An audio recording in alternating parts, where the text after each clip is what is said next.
First chapter, Earlier Ravens.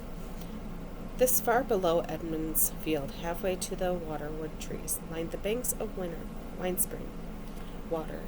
Mostly willows, their leafy branches made a shady canopy over the water near the bank.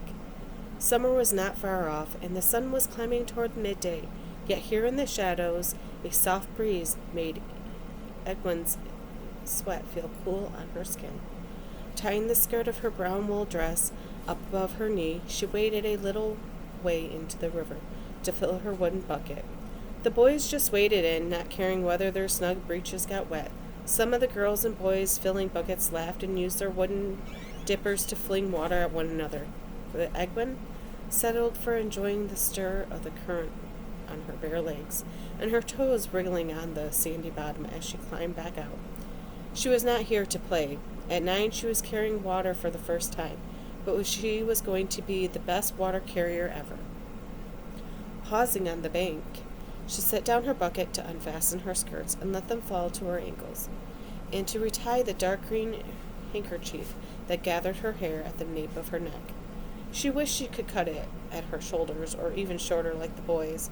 She would not need to have long hair for years yet. After all, why did you have to keep doing something just because it had always been done that way?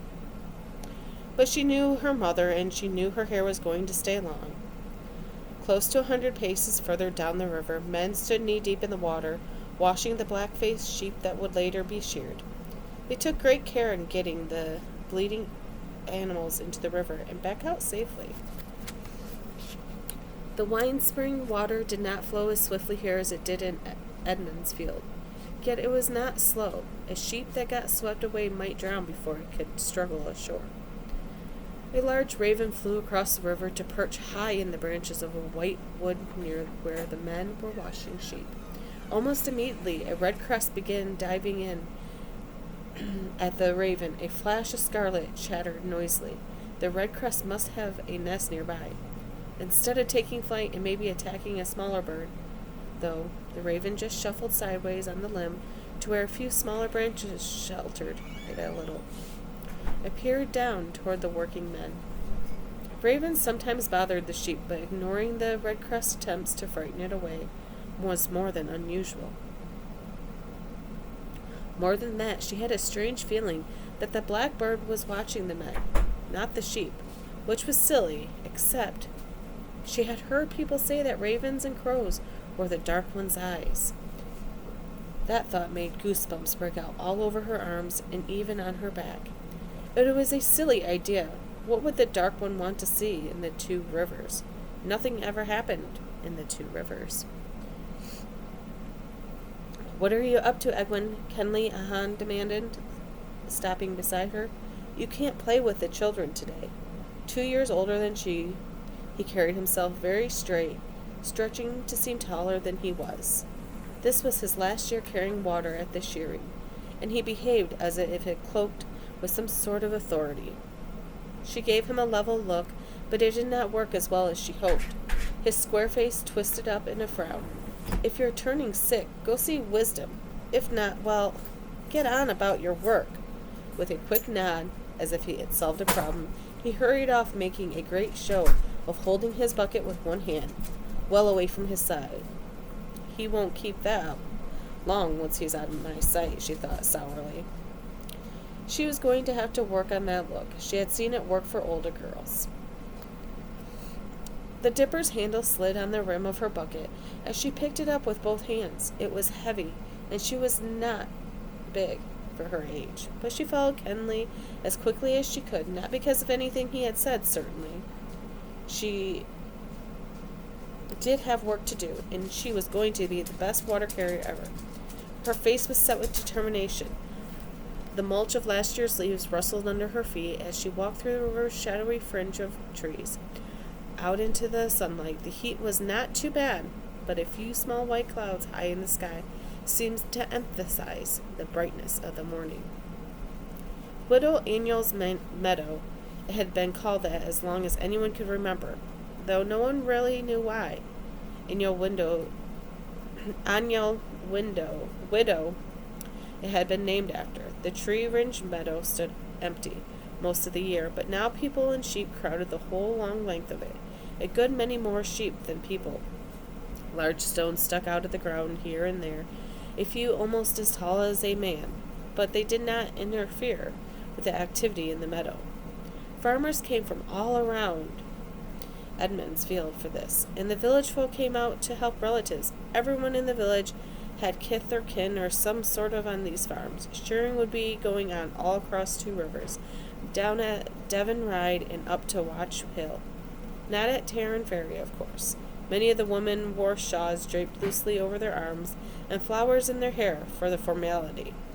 And so did some of the older girls, though their hair was not in the long braid the women had. A few even wore dresses with embroidery around the neck, as if this were a feast day. In contrast, most of the men and boys went coatless, and even some had their shirts unlaced. Egwin did not understand why they were allowed to do that. The women's work was no cooler than the men's. Big wooden railed pens at the far end of the meadow held sheep already sheared, and others held those waiting to be washed, all watched by boys of 12 and up. The sheep dogs sprawled around the pens were no good for this work. Groups of those older boys were using wooden staffs to herd sheep to the river for washing, then to keep them from lying down and getting dirty again, until they were dry. For the men at this end of the meadow were doing the shearing. Once the sheep were shorn, the boys herded them back to the pens, while men carried the fleece to the slated tables where the women sorted the wool and folded it in for balling. They kept a tally, and had to be careful that no one's wool was mixed with anyone else's.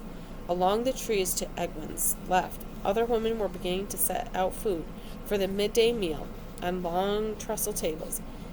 If she was good enough at carrying water, maybe they would let her help with the food or the wool next year, instead of 2 years later. If she did the best job, no one would ever be able to call her a baby again. She began making her way through the crowd, sometimes carrying the bucket in both hands, sometimes shifting it from one to the other, pausing whenever someone motioned for a dipper of water. Soon she began to perspire again, sweating dark patches on her woolen dress. Maybe the boys with their shirts unlaced were not just being foolish. She ignored the younger children running around, rolling hopes and tossing balls and playing keep-away.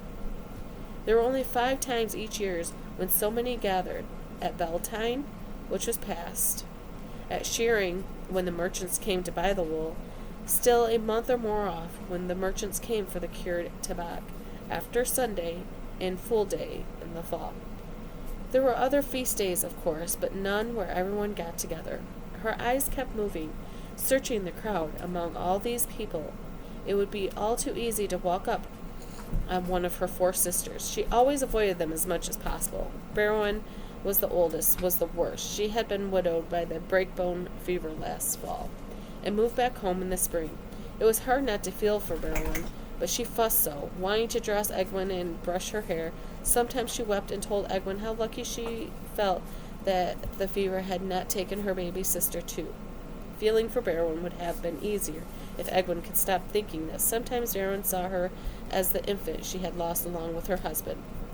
Maybe all the time she was just watching for Barrowan, or one of the other 3. That was all.